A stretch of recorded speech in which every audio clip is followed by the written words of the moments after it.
Kids, this book's called Those Darn Squirrels, written by Adam Rubin.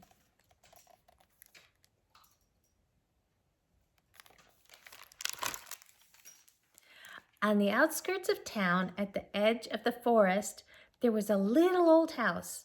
The only thing older than the little old house was the man who lived in it, Old Man Fookwire.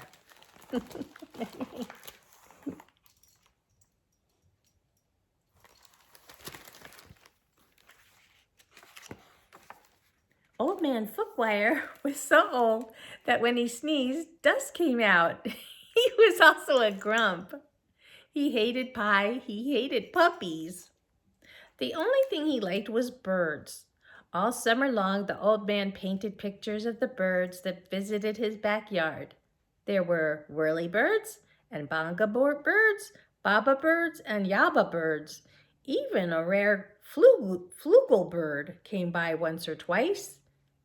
Fookwire's paintings weren't very good, but the birds never said anything.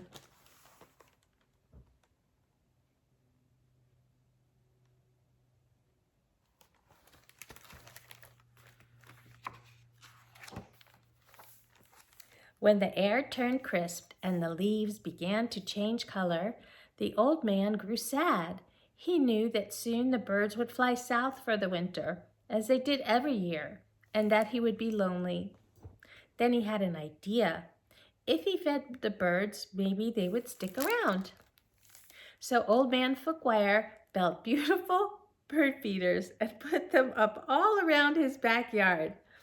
He fitted the feeders with delicious seeds and berries, and soon birds came from all over the forest just to eat in the old man's yard.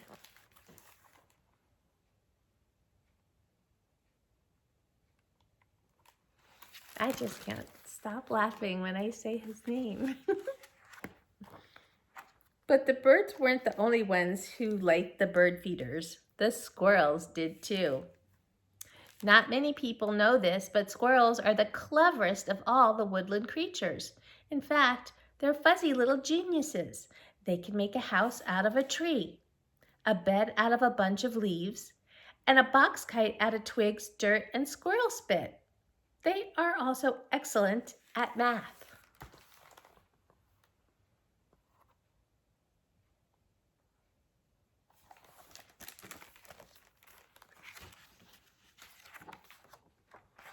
Winter was fast approaching, and the squirrels needed to gather as much food as they could to get ready.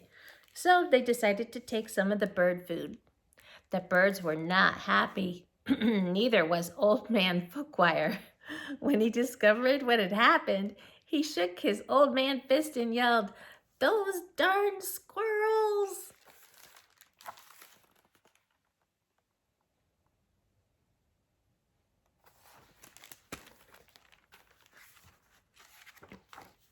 He filled up the feeders again, but this time he hung them from a clothesline.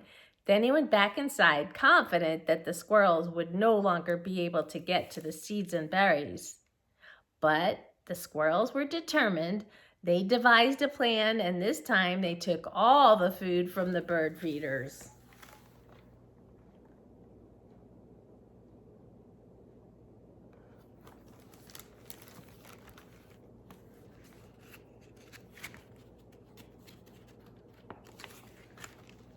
The birds were furious.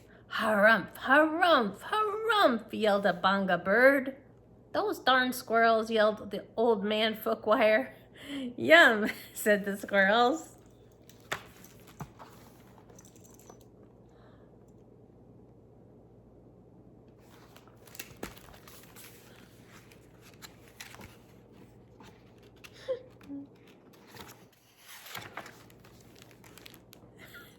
Now it was Old Man Fookwire's turn to devise a plan.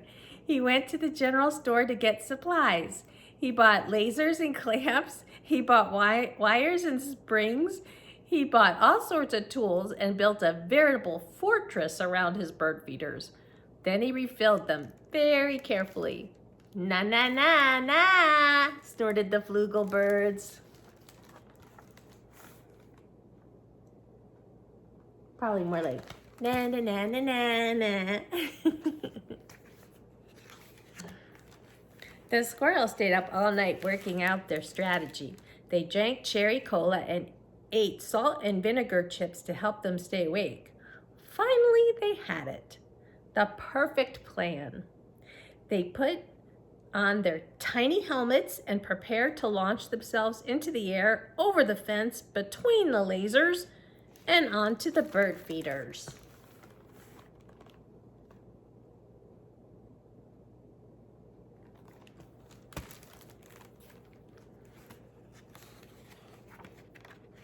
The first squirrel misfired and hit a tree. The second squirrel went too high and landed in a bucket. The third squirrel sailed clear over the house. The birds laughed and laughed. They each had one last delicious mouthful of seeds and berries from the old man's feeders. Then they flew south for the winter, just as they did every year. "Zzz," said the flugel bird.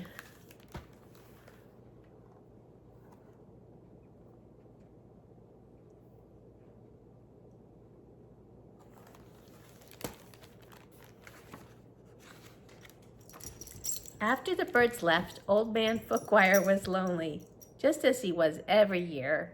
He fixed himself some cottage cheese and pepper, his favorite snack, but he was still lonely. When he looked out the window, the squirrels could tell that he wasn't happy. "Go away," shouted the old man. "I don't like you, squirrels."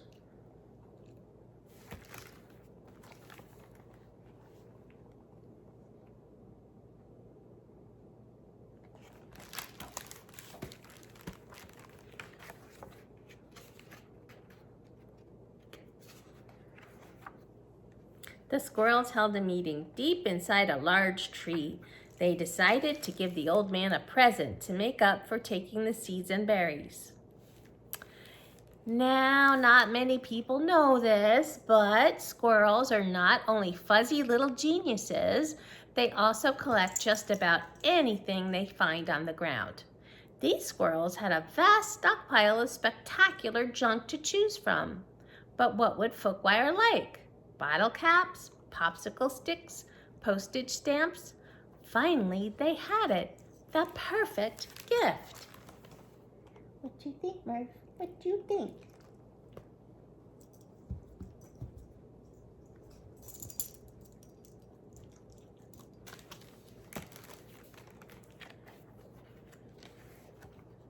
The squirrels stacked all of their loose change on Old Man Fookwire's doorstep.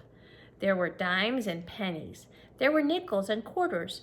There were even a few tokens from Coco's arcade. It all added up to $47.36, plus a few rounds of skee-ball.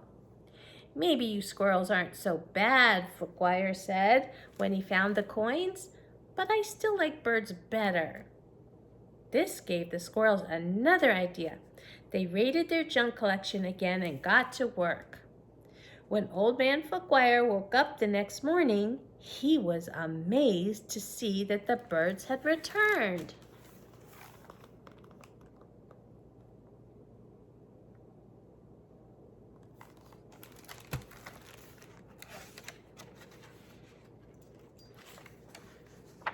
But wait, those things weren't birds.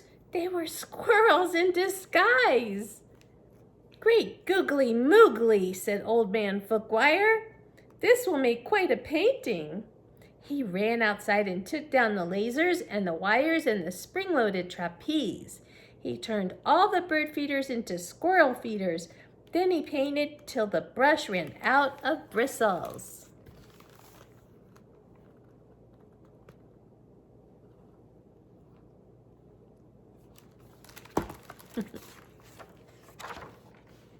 The squirrels were so overjoyed, they had a party in Old Man Fookwire's house. "Those darn squirrels," said Fookwire, and he shook his old man fist and smiled.